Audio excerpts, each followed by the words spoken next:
जय श्री राधे कृष्णा दोस्तों, स्वागत है आप सभी का आज के इस वीडियो में, जिसमें आज आपको जानकारी मिलेगी दिल्ली से ट्रेन द्वारा गुजरात के द्वारकाधीश मंदिर कैसे जाएं। द्वारकाधीश मंदिर, जिसे जगत मंदिर के नाम से भी जाना जाता है, भगवान विष्णु के 8वें अवतार श्री कृष्ण का ये मंदिर भगवान श्री कृष्ण का निवास स्थान भी माना जाता है।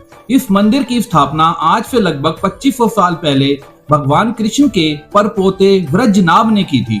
ये मंदिर गोमती नदी और अरब सागर के मुहाने पर बना हुआ है। मंदिर में दर्शन का समय सुबह 7 बजे से दोपहर 12:30 बजे तक और शाम 5 बजे से रात 9 बजे तक है। दिल्ली से ट्रेन द्वारा द्वारकाधीश मंदिर जाने के 2 तरीके हैं। पहला तो ये है कि आप दिल्ली से द्वारका की डायरेक्ट ट्रेन पकड़ सकते हैं, लेकिन उसमें एक छोटी सी दिक्कत ये है कि दिल्ली से द्वारका तक अभी फिलहाल एक ही ट्रेन जाती है, वो भी सप्ताह में एक ही दिन चलती है। इसलिए जब आप इसका टिकट बुक करने जाएंगे तो आपको इसका टिकट कम से कम 2 से 3 महीने बाद का मिलेगा। एक ट्रेन होने की वजह से इस ट्रेन में टिकट बहुत मुश्किल से मिलता है। इसके अलावा दूसरा तरीका है, आप पहले दिल्ली से पोरबंदर या जामनगर तक जाएं और पोरबंदर से या जामनगर से आगे द्वारका के लिए बस पकड़ें। पोरबंदर से द्वारकाधीश की दूरी है लगभग 105 किलोमीटर के आसपास और जामनगर से द्वारकाधीश मंदिर की दूरी है लगभग 142 किलोमीटर के आसपास। अब आप खुद ही तय कर लीजिए कि आपको किस स्टेशन पर उतरना है। इस वीडियो में मैं आपको द्वारका तक डायरेक्ट जाने वाली ट्रेन की जानकारी भी दूंगा और साथ ही पोरबंदर और जामनगर तक जाने वाली ट्रेन की जानकारी भी दूंगा। पोरबंदर से और जामनगर से द्वारका तक गुजरात परिवहन निगम की और प्राइवेट ऑपरेटरों की बहुत सारी बसें चलती हैं। सुबह से लेकर रात तक आपको पोरबंदर से और जामनगर से द्वारका तक जाने के लिए अलग अलग समय पर अलग अलग बसें मिल जाएंगी। बसों की जानकारी के लिए आप गूगल पर जाकर सर्च करें पोरबंदर टू द्वारका बस या फिर जामनगर टू द्वारका बस। इतना सर्च करते ही आपके सामने बहुत सारी बसों की जानकारी आ जाएगी। आप जिस भी ट्रेन से जाएंगे उसकी टाइमिंग के हिसाब से आप अपने लिए बस चुन सकते हैं। आप चाहें तो बस का टिकट गूगल पर ही ऑनलाइन भी बुक कर सकते हैं। आप इस वीडियो को नीचे सेव का बटन दबाकर अपने YouTube में सेव करके भी रख सकते हैं, जिससे आप भविष्य में भी इस वीडियो को दोबारा देखकर पूरी जानकारी ठीक से प्राप्त कर सकते हैं। तो चलिए, पहले मैं आपको दिल्ली से द्वारका की डायरेक्ट ट्रेन की जानकारी देता हूँ। उसके बाद मैं आपको दिल्ली से पोरबंदर और जामनगर तक जाने वाली ट्रेनों की जानकारी भी दूंगा। दिल्ली से द्वारका तक डायरेक्ट जाने वाली ट्रेन का नाम है उत्तरांचल एक्सप्रेस। इस ट्रेन का नंबर है 19566। ये ट्रेन वैसे तो देहरादून से ओखा तक चलने वाली ट्रेन है। ये देहरादून के बाद दिल्ली से निकलती है।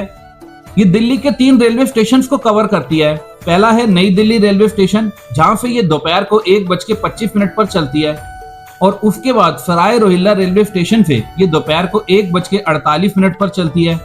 और तीसरा स्टेशन है दिल्ली कैंट का, जहां से ये दोपहर को 2:07 पर चलती है और लगभग 22 घंटे 56 मिनट की यात्रा को पूरा करने के बाद अगले दिन दोपहर को 12:21 पर द्वारका के रेलवे स्टेशन पर पहुंचा देती है। ये सप्ताह में सिर्फ रविवार के दिन चलने वाली ट्रेन है।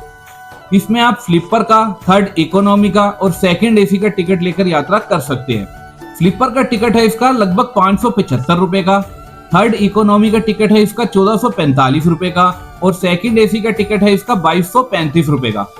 ध्यान रखें, यदि आप इसका टिकट ऑनलाइन बुक करते हैं तो रेलवे का सर्विस चार्ज इसमें जो लगभग 18 से 20 रुपए के आसपास प्रति टिकट होता है, वो इसमें एक्स्ट्रा रहेगा। द्वारका के रेलवे स्टेशन से द्वारकाधीश मंदिर की दूरी है मात्र 2 किलोमीटर के आसपास। स्टेशन से बाहर आते ही आपको रिक्शा और ऑटो रिक्शा इत्यादि की सुविधा मंदिर तक जाने के लिए बहुत ही आराम से मिल जाती है। तो चलिए अब बात करते हैं दिल्ली से पोरबंदर और जामनगर तक जाने वाली ट्रेन के बारे में। मैं आपको इस वीडियो में 2 ट्रेनें बताऊंगा। ये दोनों ही ट्रेनें पोरबंदर भी जाती हैं और जामनगर भी जाती है। तो आज की हमारी पहली ट्रेन का नाम है दिल्ली पोरबंदर एक्सप्रेस। इस ट्रेन का नंबर है 20938। ये दिल्ली से पोरबंदर तक चलने वाली ट्रेन है। ये दिल्ली के 3 रेलवे स्टेशन को कवर करती है। पहला है सराय रोहिल्ला का, जहां से ये सुबह 8:10 पर चलती है। उसके बाद दिल्ली कैंट रेलवे स्टेशन से ये सुबह 8:27 पर चलती है और उसके बाद पालम रेलवे स्टेशन से ये सुबह 8:35 पर चलती है और 24 घंटे 15 मिनट की यात्रा को पूरा करने के बाद अगले दिन सुबह 8:25 पर पोरबंदर रेलवे स्टेशन पर यह पहुंचा देती है। और उससे पहले सुबह 5:40 पर ये जामनगर के रेलवे स्टेशन पर भी पहुंच जाती है।